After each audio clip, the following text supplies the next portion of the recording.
I'm Cassie Wilson. I'm based up in Floyd, Virginia, up in the mountains, and I'm the managing director and owner of Kenkashi Microbes.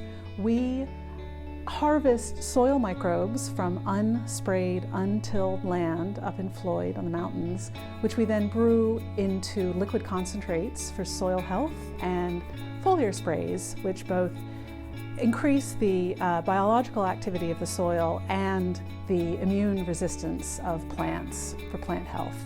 We also create Compost Boost and Bokashi composting system, which is an incredible composting product. Essentially, you can take all of your food scraps in the kitchen, including oils, meats, cheeses, and vegetables, treat them with microbes, and within 2 weeks, you can put it directly into the ground. So you skip the lengthy 2-year process of composting, which is, for us, our mandate is to cut down on methane release from landfills and increase soil health, boost nutrient life and microbial life in the soil. Currently, food waste in landfills accounts for as much as 11% of all methane release in the atmosphere annually.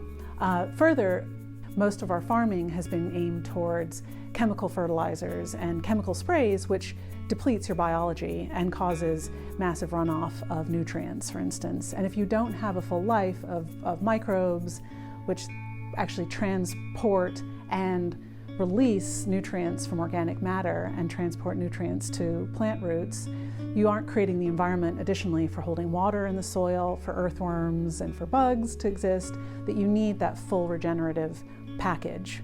We are incredibly honored to be in RAMP.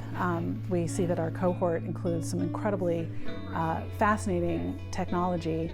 We're working with a very earthy technology. It's a very old technology, and we are wide open to the things that we can do with this and where we can take it.